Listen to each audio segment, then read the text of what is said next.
an important thing to think about when trying to lose weight is you should not, okay? I don't like telling people what they should or shouldn't do, but you would rather not start off by just starting off with low calories and lots of cardio. I think you've probably heard that before, right?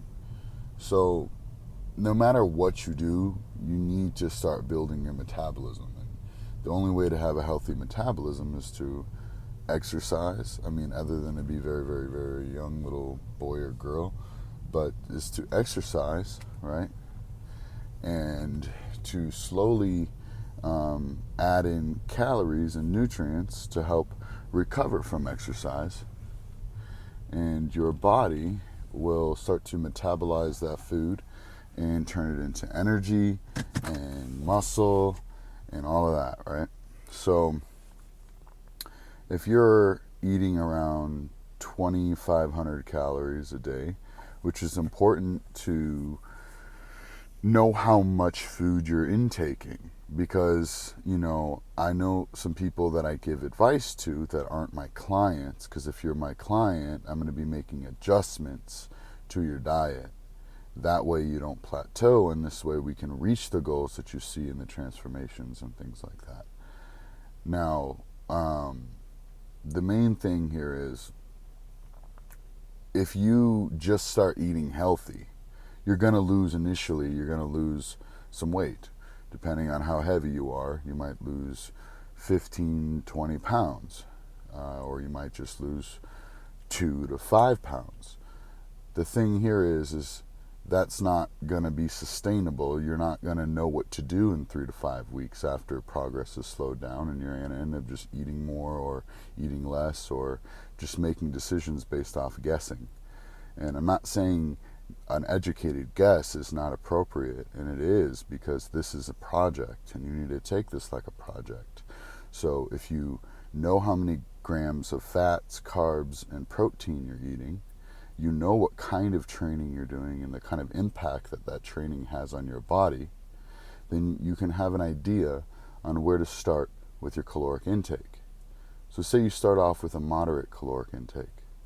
See how your body reacts in 7 to 14 days. And then after that, you can make a caloric adjustment. And a caloric adjustment can be adding calories or subtracting calories. In the beginning, I would say that you should be adding calories, no matter what your goal is to gain muscle or to lose body fat.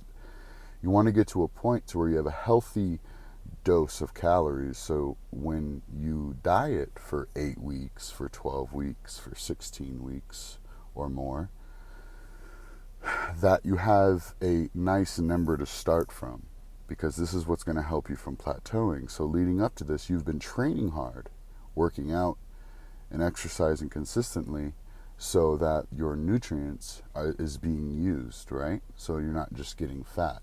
You may not be losing lots of body fat. For some people, you may lose a little body fat, fill out a little bit, look a little better, but because you're eating and you're drinking more water and you're exercising more regularly. But the main thing here is just to build your calories to a point to where maybe you're eating a little more than you'd like to, right? This is just my opinion. A little more than you'd like to be eating, but you're maintaining a moderate good body fat, or the same body fat that you were currently at, right? And then from there, you can start decreasing calories very slowly in periods of 250 up to 500 calories, every 14 days, or maybe even every 20 days, just depending on how your body's progressing each week with the adjustments. And then slowly and incrementally increase cardiovascular exercise, or the overall exercise that you're doing, or the intensity of the exercise that you're doing. This is going to help burn more calories. So at the end of the day, when you find yourself getting very, very low, maybe the last 4 weeks, 6 weeks, even 8 weeks of your diet, the leaner body fat you get, the faster your metabolism is going to be if you're still eating properly. So you may want to have refeed days, also known as cheat meals. I like to call them refeed days because they're more purposeful. They're to refeed your body, to reset hormone balance, to be able to continue to lose body fat.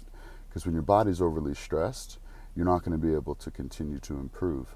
So you want to keep the environment as healthy as possible, but trying to lose weight, you are fighting against what your body is trying to do, which is conserve. But this is why that there's, some people would say there's some tricks. There's not. There's just experiment and error. And, for me, I've experimented and had plenty of errors. This is why I have information. So good luck. Hit me up if you have any questions. It's been real. Peace.